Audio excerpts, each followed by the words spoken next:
c'est pour moi une nouvelle manière de saluer, de rendre hommage à mon guide de vie spirituel, Swami Vishwananda.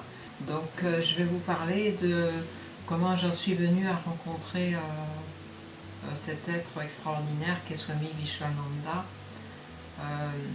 auquel je n'aurais jamais pensé, si on me l'avait même dit quelques mois plus tôt, que ce serait mon nouveau guide spirituel, puisque j'étais avec Amma, Matamritananda Mahi, qu'on appelle communément Amma, pendant 28 ans. J'étais en fait à Luparadou lors d'une retraite dans le Var, où j'allais régulièrement.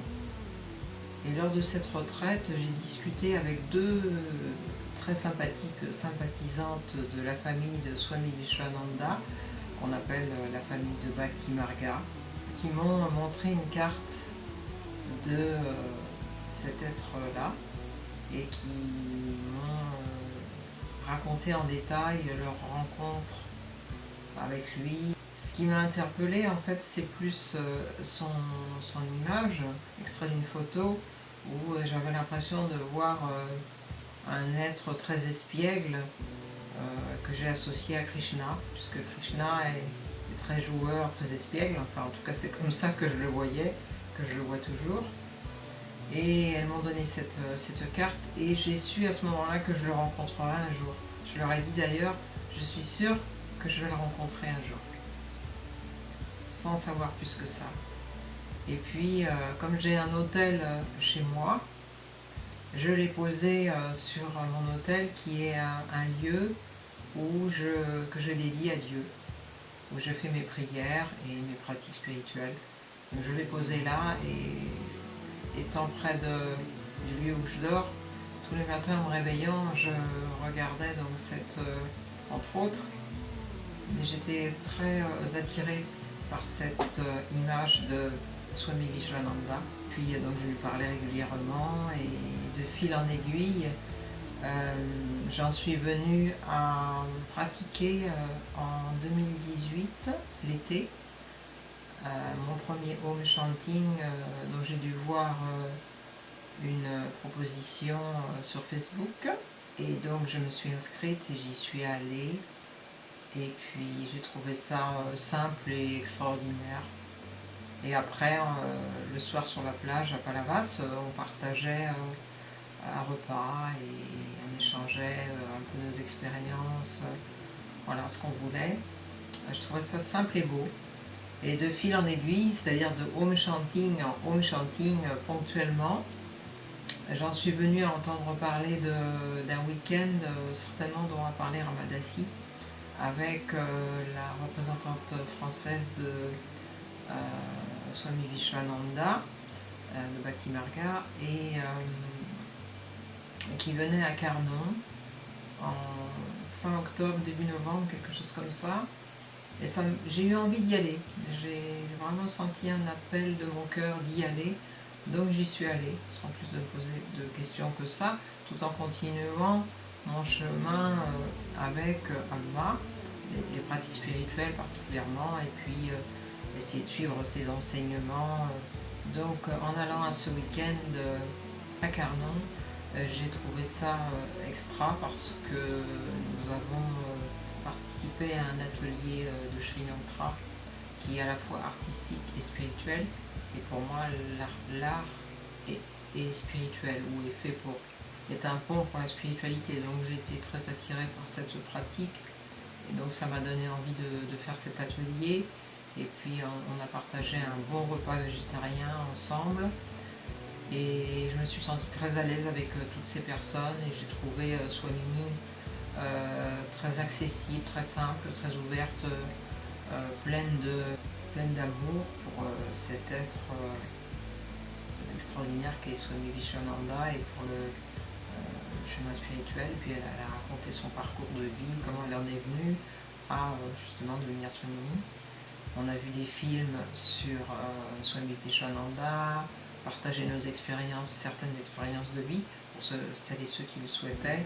Et puis on a chanté des chants sacrés ensemble qu'on appelle des bhajans et des kirtans indiens. Et ensuite, nous avons reçu des bénédictions. J'ai été vraiment touchée par ce week-end que j'ai passé avec toutes ces personnes que je trouvais simples, merveilleuses, comme si je les connaissais finalement depuis toujours. Et je crois que il y avait une réciprocité par rapport à ça, sans me poser plus de questions que ça. J'ai laissé faire les choses sans me faire de plan sur la comète, sachant que j'étais toujours avec Amma, Maternité Nandamai. Quelques semaines après, je m'étais engagée pour faire le tour d'Europe avec elle, très, très engagée dans le staff, qu'on appelle comme ça la SEVA. Et j'ai vraiment ressenti pendant ce tour d'Europe avec elle et puis avec toutes les personnes que je connaissais voilà, qui étaient très engagées auprès d'elle, que c'était la fin de quelque chose. Mais je ne savais pas encore que c'était la fin de mon engagement avec Amma. J'ai entendu quelque temps après que Swami Vivekananda se déplaçait physiquement à Fréjus pour l'inauguration d'un temple, le temple de Radha Krishna. J'ai vraiment là senti l'appel du cœur irrésistible. Donc nous y sommes allés avec 2 amis, on était 3. Et j'étais impressionnée par lui, même s'il n'a fait que passer, pour rentrer dans le temple, pour faire les cérémonies aux déités, les pujas, les abhishekam, etc. Et comme il y avait beaucoup de monde, on rentrait à tour de rôle dans cette pièce un peu petite pour tout le monde, en tout cas pour toutes les personnes qui étaient là.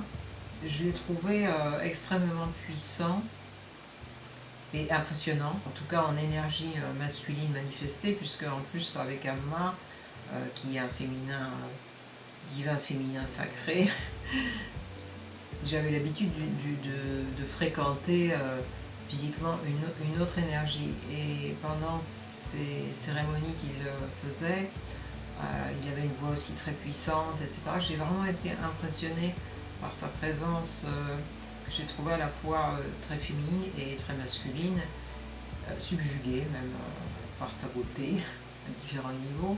Avant de partir, nous étions avec ces 2 amis, on s'est retrouvés près de l'entrée, dans l'escalier, et en partant, il nous a fait un sourire immense, et là j'ai su que mon cœur avait été attrapé par lui et que voilà, j'étais cuite. Je me suis dit, je ne vais pas me prendre la tête, je vais laisser les choses se faire, c'est-à-dire lâcher prise mentalement, ne faire aucun plan et voir comment ça se passe, puisque j'étais toujours officiellement avec Amma.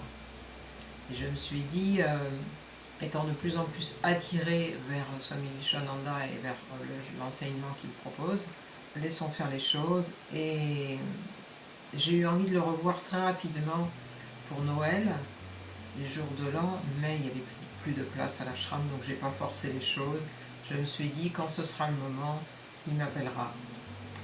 Et donc janvier est passé, début février, Ramadassi m'appelle pour me poser une place en covoiturage. Je crois qu'elle m'a réservé une place pour le darshan. Et il y avait une place pour dormir là-bas. Donc je me suis dit, là vraiment, c'est le moment d'y aller. J'étais dans la file pour passer au darshan. En fait, il nous tient la tête et puis on se regarde les yeux dans les yeux. C'est arrivé à ce moment-là, et c'est un moment qui a duré pour moi très très très longtemps, et peut-être pour d'autres personnes aussi. Et il m'a parlé, il m'a posé des questions, donc on a échangé, et j'ai eu l'impression, le sentiment, dès qu'il m'a béni, en me regardant les yeux et en mettant sa main sur ma tête, que je retrouvais un vieil ami que j'avais perdu depuis très très très longtemps, et que c'était un lien, je ne voyais pas encore plus que ça à ce moment-là, mais je savais que c'était un lien d'éternité, et très précieux, et quelque chose de très profond au niveau de l'âme. En fait, je voyais un peu mon âme dans son regard, dans ses yeux. Et on a échangé, partagé et j'ai vraiment eu ce sentiment que je pouvais parler avec lui pendant... Je voyais plus personne en fait autour de moi, il y avait que nous deux, pourtant il y avait du monde.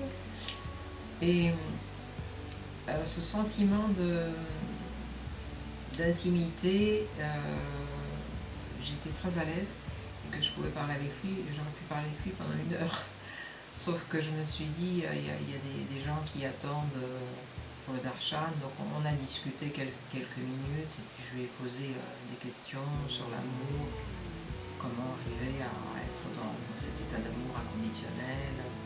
Et les larmes coulaient toutes seules, je pleurais sans savoir pourquoi. C'était très profond. Voilà comment s'est passée ma rencontre avec lui. Et un point important, j'avais un très fort désir de réaliser Dieu, presque obsessionnel. Et on sait tous que quand on est trop axé sur quelque chose, on peut être tendu. Et ça peut être un empêchement justement pour arriver à ce à quoi on veut arriver, que ce soit ça ou autre chose. Et juste après ce darshan, ce moment où il m'a béni, ce désir est complètement et définitivement tombé. Et je le remercie parce que je me sens plus légère, je me sens plus sereine et je sais que de toute façon, cette réalisation de Dieu arrivera un jour, au juste moment, au bon moment et quand je serai prête. Merci. Jai Gurudev.